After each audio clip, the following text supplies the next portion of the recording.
Meron na naman tayong bagong pagkakaabalahan dito sa Drip by Vinci. May nabili na naman ako mga pots. Alam nyo guys, na recently ay nag-e-enjoy akong magtanim-tanim ng mga aquatic plants dito sa Drip by Vinci. And halos kakagawa ko lang nitong ating filtration system dito na tinaniman ko ng mga aquatic plants. Meron tayo dyang red rubin and mga parrot feather. Now bilang ako na hindi agad-agad nasasatisfy, gusto ko pang punuin ng mga immersed na aquatic plants itong ating drip plant box para legit na talaga siyang drip plant box. Hi guys, Vince here and welcome back to Drip.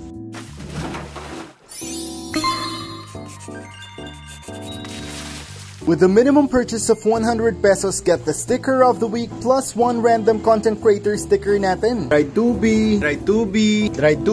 Ano pang iniintay mo? Add to cart ni Drip, checkout mo na yan. Here's the plan. Dun sa ating main pump na nakalagay sa chamber number 3, meron siyang main line dito. Dun sa dulo ng main line maglalagay ako ng T, which makes two water connections. First water connection mapupunta sa ating mini plant box number 1. Second connection dudugtungan ko papunta sa ating mini plant box number 2. Over on this side, maglalagay ako ng tatlong mini plant box, 1, 2, 3. Tapos gagamitin kong pump sa kanya is yung pump ng ating skimmer. Yung skimmer pump natin, iuurong natin dito. Lalagyan natin ng 3 lines doon na merong mga ball valve each to control yung water flow natin.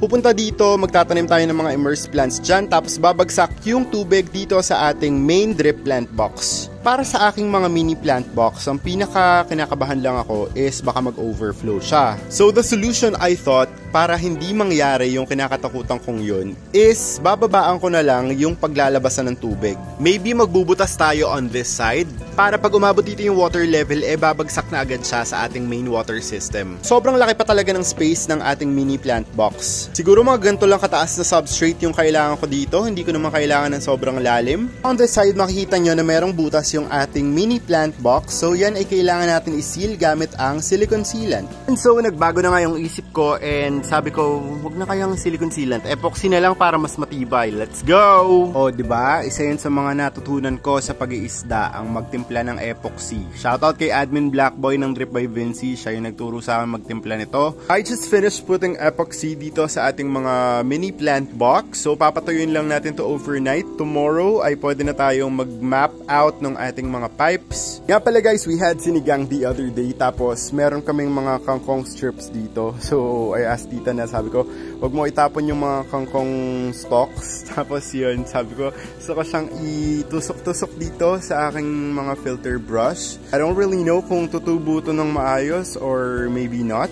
Pero I think there's nothing wrong in giving it a try. So ang gagawin ko, itutusok ko lang dyan yung mga kangkong stalks natin. Titingnan natin kung mabubuhay sila or not. Now na itusok ko na yung kangkong dun sa ating koi brush. And tinanong ko rin yung agriculture major ko na friend / moderator ng Drip by Vinci. Tinanong ko kung tutubo ba yung kangkong dito sa mga pinaggagawa kong experiment dito sa ating plant box sa chambers. And sabi niya yes daw, tutubo daw yung kangkong dito. So I think this is a really good move. Kapag medyo tumubo na yung kangkong, maybe I'll fill up the rest of the chamber ng kangkong para pag nagsinigang kami, dito na lang kami kukuha ng kangkong.